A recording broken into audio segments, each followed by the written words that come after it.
Hello, time for another story. Today I'm going to read The Last Tree by Emily Horwath Booth. I love this book. Beautifully written, wonderfully illustrated, and it's got some really big ideas in there. Asks some really interesting questions of the reader. Let's crack on, shall we? The Last Tree. Once upon a time, a group of friends were looking for a place to live. The desert was too hot. The valley was too wet. And the mountain was too windy. Nowhere was quite right until they saw the first tree. The first tree. And they came to the forest, where dappled light fell through the leaves and a gentle breeze twisted between the branches. All summer the friends lived and played among the trees and slept on the mossy floor. And there's all sorts of fun things going on in this picture. Dancing, playing tig, swinging and climbing. Or having a snooze, planting a flower, perhaps a bit of romance. Ooh. But when winter came, the breeze turned colder, and they took a few branches for firewood. But where they had taken branches, the rain came through and put out their fires. They chopped down a few whole trees to build shelters, but that made the forest colder still. So they cut down some more trees to turn their shelters into cabins. Soon it seemed that the more wood they took, the more they needed to take.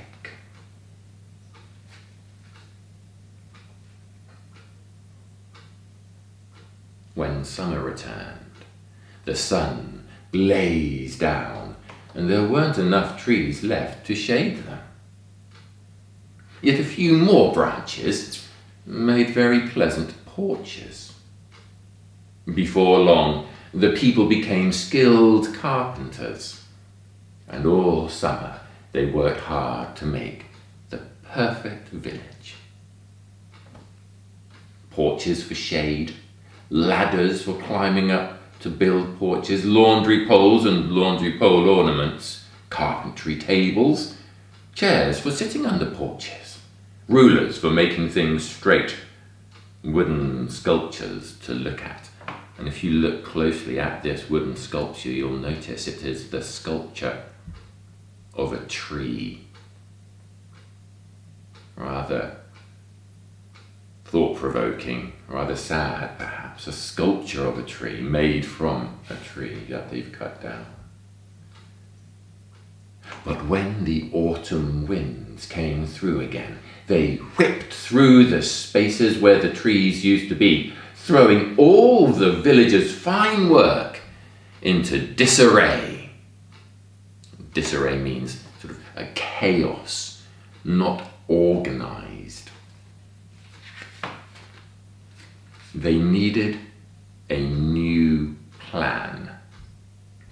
One that would solve all their problems forever. A little meeting here, a conflab. Let's tie everything down with rope. We could catch the wind in big bottles. That'd never work. We have to do something. A barrier's the answer. We need more wood. So they cut down all the trees still standing. All that is, except one last tree that was no good to anyone. What about that one? Oh, leave it. It's really more of a weed. And here's the last tree, very small one, with a solitary bird perched upon it. The bird has nowhere else to sit. And with the wood, they built a wall. What fun they had, working together to build it, and how proud they were when it was done. Stillness descended like a blanket. The clothes stayed put. The plants grew tall and straight. At last, the place really was just right.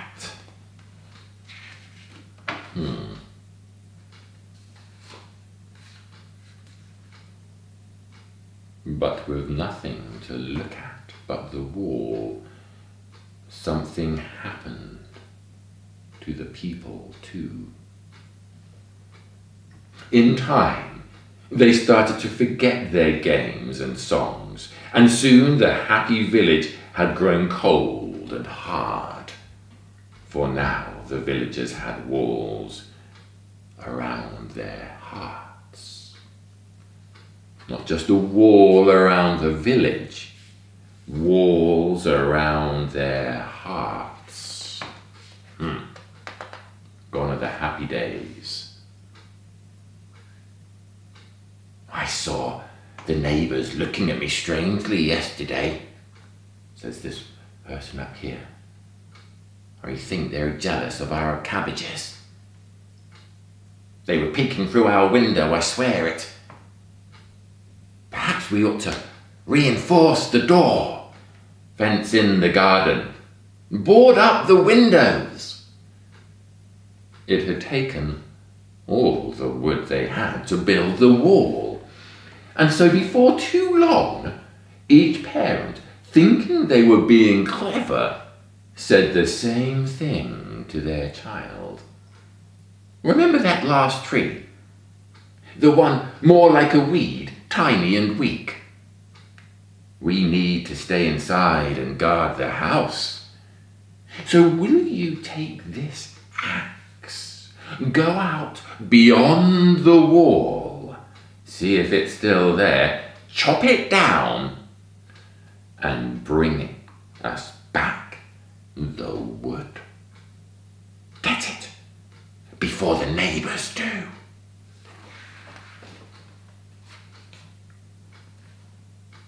But when the children, creeping out beyond the wall, found each other by the little tree, they soon forgot their task. They laughed and ran and played and sang and tended the tree. And they gathered its seeds. Each day they visited, it grew a little taller and more proud, until they knew that they could never cut the last tree down.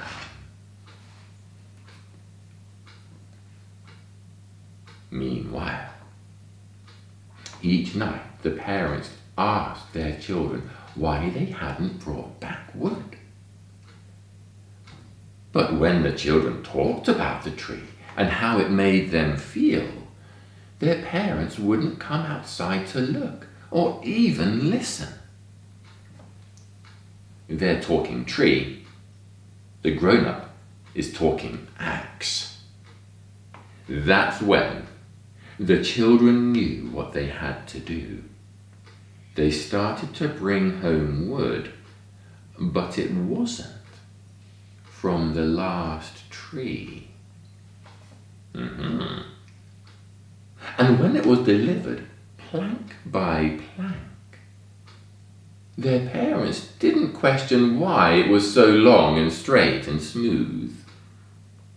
All they said was, "It'll do just fine," and, "Oh, that's good." They boarded and banged and fenced and reinforced and never once looked up or out. And if you do look up and out their window, you'll see where the children are getting the wood from.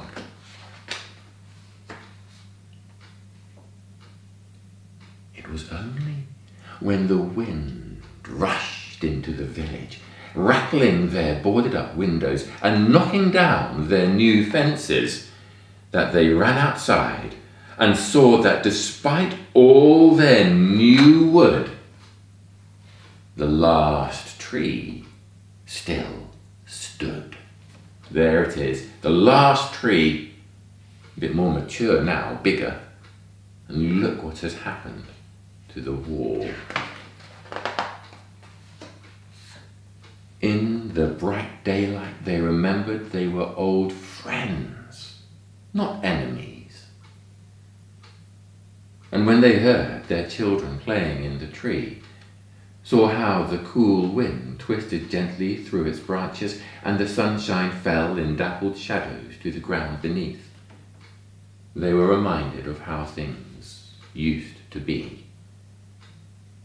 Then, all at once, they understood what they had done and how, perhaps, they could begin again. They understood what they had done. What fun they had taking down the wall, and how proud they were when it was done. As they planted seeds and tended their saplings, they talked and sang, and as the children grew, a new forest grew with them. And the last tree became the first. There it is, perhaps, the last tree and the first.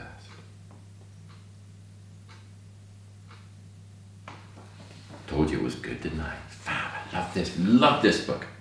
So, have a quick think about that last line. The last tree became the first. What does that mean?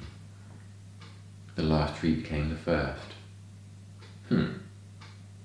Alrighty. So when they first get to the forest, they're very happy, aren't they? There's this lovely picture there. They are surrounded by nature, surrounded by greenness. Very, very happy, going well. But when they chop all the trees down and they're no longer surrounded by nature, something happens to them. Something happens to their hearts. It says so. But there's a really lovely bit. Let me just find it. It's where the children are coming back in from playing beside the last tree.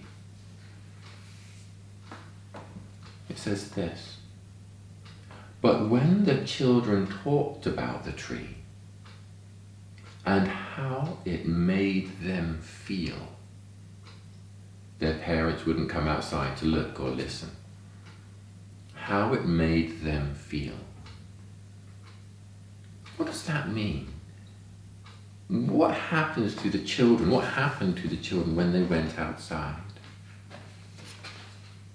They soon forgot their task. They laughed and ran and played and sang. Why are they doing that outside? Why can't they do that behind the wall? Behind the barrier? What's the tree got to do with their mood?